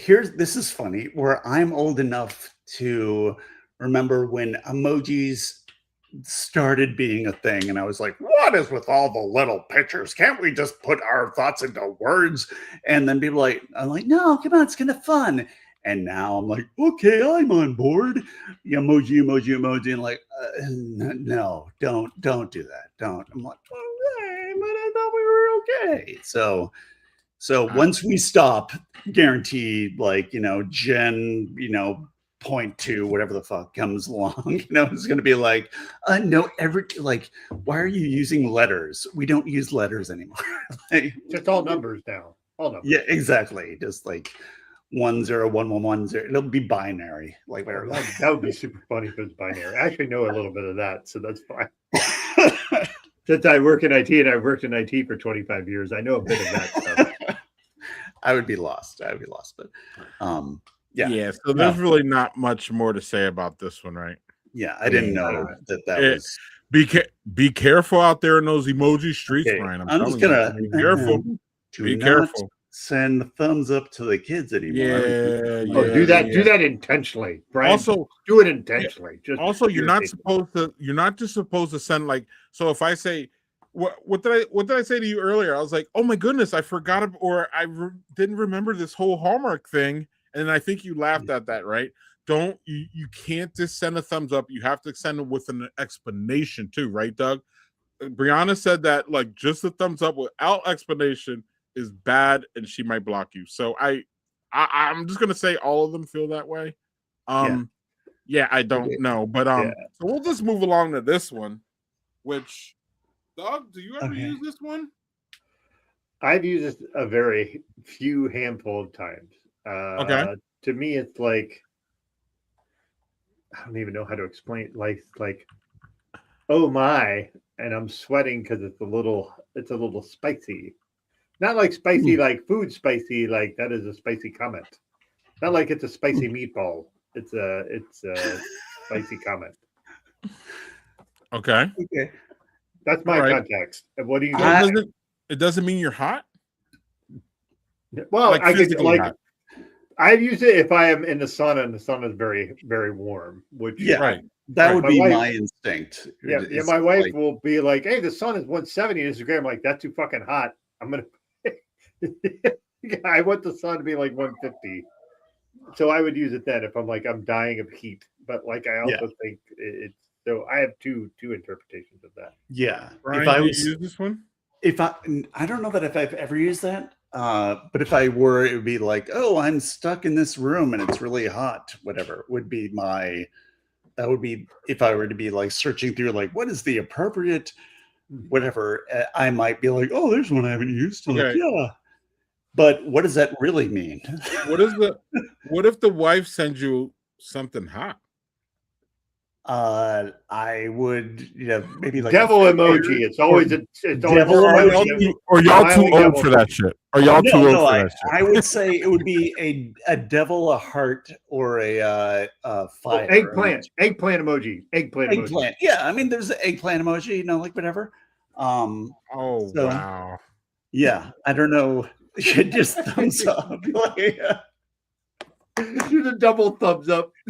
Just. Yeah. Okay. Okay. So, like, if she sends you something that gets you hot, y'all won't use. Just don't send her an LOL or whatever. That. Okay. Yeah. No. Well, I've used this. No. My response would be like, "I'm be right there." Yeah. Exactly. I don't have to send an emoji because I'm. Yeah, but what if she's Doug? Your wife travels a lot. What if she sends you a hot text and like she's in like Missouri or something? Yeah, then I'll send her a hot picture.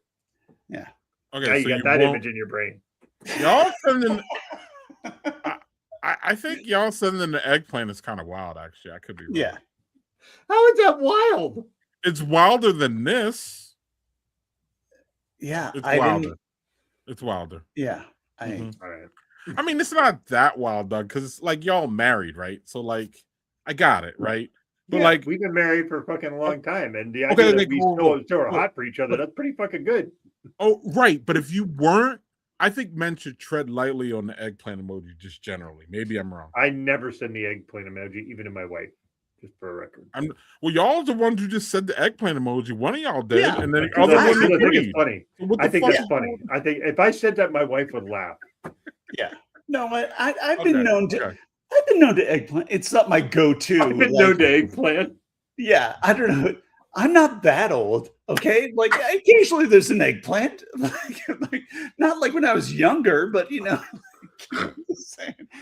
I'm just saying I'm not saying I'm just saying I'm not too old for an eggplant. I just What would be funny is if she sent you some really spicy thing and you send her like the peach emoji. Yeah, exactly. Just wait, what's Doug? Is there like a banana that's like next week we're doing the peach emoji and the eggplant emoji, but we're gonna have Ariana, so we're not gonna. Yeah. I should have known that the eggplant was one for the night because To me, this is safer than the eggplant. He doesn't seem sure, happy to for me. sure, for Like sure. if your wife sent you that, He and seems uncomfortable. you're like, ugh, that seems like, find a better angle. I'm like, I'm just saying. I'm hot. You're Maybe gonna that's be not more the flexible. lighting that I would have gone with. I'm just saying. Find a better Okay. angle. Yeah, Okay, maybe okay. not from below. That's not the way. All right. Well, Okay. Below. I thought the political talk was going to be risky. Y'all, Yeah. we're gonna get out. I'm getting You're out. like, We're can we getting just out of talk about politics again for a second? here. We're gonna put on some sexy music. So Doug might actually end up sending this emoji to his wife. Okay.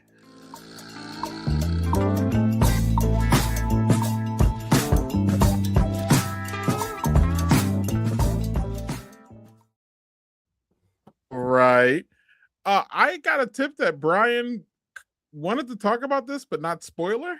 Oh my What's goodness. going on with this, Brian? Have either of you guys seen this movie yet? I started watching it, and unfortunately, I didn't get a chance to. I literally got 10 minutes in, and I was trying to watch it during a work day because I thought it was going to be a slow work day. Oh God, no. And then, like 10 minutes in, I'm like, fuck. And then I couldn't watch the rest of it, and I just haven't gotten back to it. This movie is like really interesting to me because Emma Stone's in it and Jesse Plemons, and that's enough said on that. Yeah. It's a movie that I saw like previews for in the trailers, and I'm like, this just seems heavy and depressing and whatever. And I watched it, and it I don't want to say too much because there's some twists that I did not expect. And it's just I mean, it's a heavy movie. It's about, like if you know anything about it, it's basically a CEO that gets kidnapped by these two guys or these conspiracy theorists who, like have these like, oh, they think she's an alien and blah, blah, blah. And they're just like, but it's great. It just go watch it. Don't try and do it like it in the corner of your screen while you're, like filling out your Excel sheet or something. But yeah, if you can sit down and actually watch it, it's mwah. I love it. It was one of those movies I watch a fair amount of media, and that's like one of the ones that I watched and I was like, oh crap. And I just like jump online and like, what are people saying about that scene and what is the meaning behind blah, blah, blah. So yeah, it was just great. Can't say enough good things. So Begonia is, one of the better movies that I've seen in recent history. So yeah, there you go. Oh, it's one of those that you have to like really pay attention to, right? Like, I mean, it is. It's not right. Like it's not a complicated whodunit or whatever, or like it's, but it is a movie that demands your attention. It's like it's an intense movie, so you want to. It's not the sort of thing you'll have in the background as you're like, oh, I'm doing. It's not like a Hallmark movie. Yeah, exactly. It is a movie that you would want, like you want to watch this movie versus like, it's on the background. I'm getting the gist of it, whatever. It's like, no, you want to watch this movie. So, all right.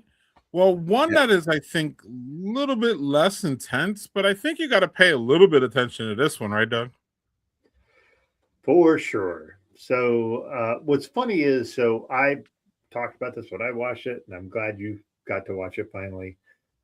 So I listened to the audiobook version of this, and the audiobook version done by a great guy named Ray Porter, who that's one of my dream interviews. Ray Porter is one of the very best audiobook narrators I've ever heard. He makes every character his own.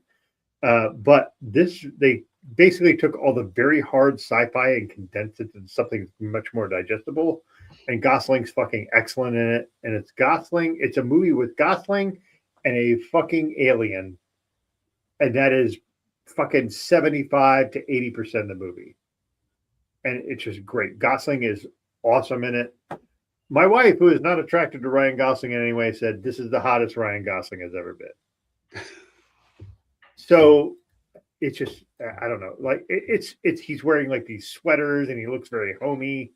He does a very dumb thing. Like, see how his glasses are hanging? He does that a lot. I think that's really dumb. But So, all right, hold on. We need to go to Brian. Brian, let's look at Brian now. You know, I do get mistaken for Ryan Gosling so much. It just, So you're talking right into your glasses. That's yeah. That's if I had a nickel for every time people are like, Ryan, I'm like, it's Brian. But thank you. I get that so much. But thank you. Wow. Yeah. Well, Doug, he was running around promoting this movie. You heard what I said about him. yeah. What did you think of the movie, Greg? You just saw it, so. I saw it 4 days after you, Doug. You act like I seen it like centuries after you or something. I saw it on a Tuesday. You saw it on a Friday. So I know. I'm just saying. My thing was I didn't say anything about it because I didn't want any spoilers, or I didn't want to spoil it for anybody. It's just I don't know. I still don't really want to spoil it that much. It's just a great movie that you need to see on the big screen. It's just one of those big screen movies. It tells a really good story, and as I love to say, it lives up to its tomatoes. So you can take that, whatever you want to take that. 95%. When anybody in America or in a wild spread agrees 98 or 96% of the time on anything, it's something that you should probably consider to see. That's really all I got. Doug, said what he said. Yeah. Did you see it, Brian? I haven't seen it. I want to, but I haven't seen it yet. I know y'all disagree and bitch and whine about Rotten Tomatoes all day long. It's so horrible. But like, again, when does anybody agree on 96% of anything, especially a fucking critic? No, so that being said, go see that movie. If you can't see it on the big screen, see it. It's a good family movie too, but it's really, really great on the big screen. And I was 3 seats away. I was up in the front because I have this thing, Brian, where I don't want to sit next to any of y'all in the movie. I don't want any of y'all within 6 feet of me. I don't want to smell your popcorn. I don't want to see you. I don't want to have to see, like, I don't know about y'all movie theaters. While we're here, I don't know about y'all movie theaters, right? But we have these movie theaters where, like, it's basically a fucking lounge now, right? You can decline your, you recline your seat, you sit back. But like these bitches now, Brian, get all mad when you have to go to the bathroom and they have to adjust their seat to move. And I'm like, what are we doing? Like, y'all are too comfortable. Like, sometimes I think Americans are just too comfortable. And honestly, I'm not trying to go back to Trump or anything. I think like if there's a silver lining in this jackass's fucking entourage, is that he keeps us on our toes. Now it's horrible and it's gross, right? But at the same time, Americans are too fucking lazy and too fucking like entitled that you can't move your fucking seat 2 fucking inches so somebody could go to the bathroom and you're gonna be all like hemming and hawing about it. So what I done, Brian, is I sit up all the way in the front. I never been a front person, and like I even wait to the day sometimes if I know it's gonna be busy, and I'll wait. I asked Doug, I like to like order online and like walk in, but if I know it's gonna be busy, I will wait to make sure that my aisle is completely clean of any of y'all, and I will even sit on the second row to do that. Do you have any do you have any weird movie quirks, Brian, while we're here? Because I know it's weird and I know y'all can make fun of me, and that's I don't care.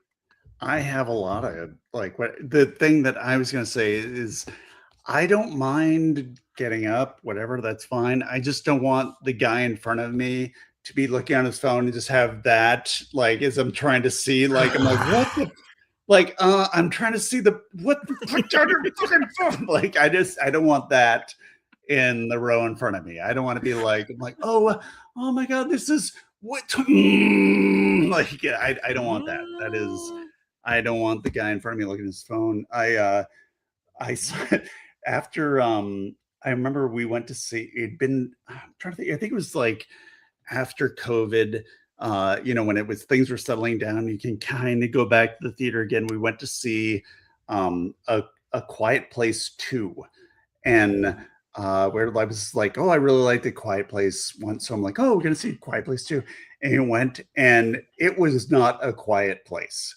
because we were sitting next to a bunch of teenagers, and there's like there's like these weird tense moments, and they're like, oh, it's tense, so we're just gonna laugh and talk through it, and we can't, whatever, it's too quiet in here, so we're just gonna like oh my god. Just like so yeah, if I go to a movie, it's going to be like, oh, I'm going to 3 o'clock on a Wednesday or something, because I stand the, like the people, the phone, the talking, the whatever. Yeah, that is me. Yeah. There is something about like, if you go to a movie and everybody's in this, like, we're all here, we're all enjoying it, we're all laughing, we're all like, oh, we're all experiencing that, and we're all cool, and that's great. Here's something I used to do. It was the worst idea ever, which was when I was a younger, poorer man. I'm not rich now, but I don't want to brag. I can afford to see a movie on occasion.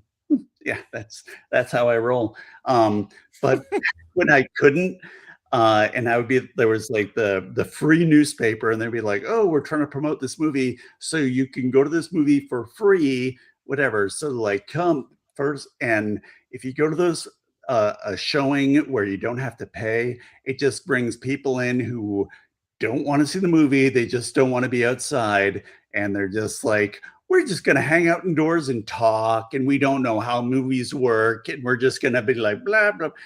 The worst experience ever is to go to see a free movie with people who just haven't seen movies before and don't know how to behave. So don't do that. So yeah, I get up. That's why I have a big TV behind me. So I'm like I'll just wait till it's on Netflix or whatever. So most movies, I agree with you. We're going to do this and start to get out of here.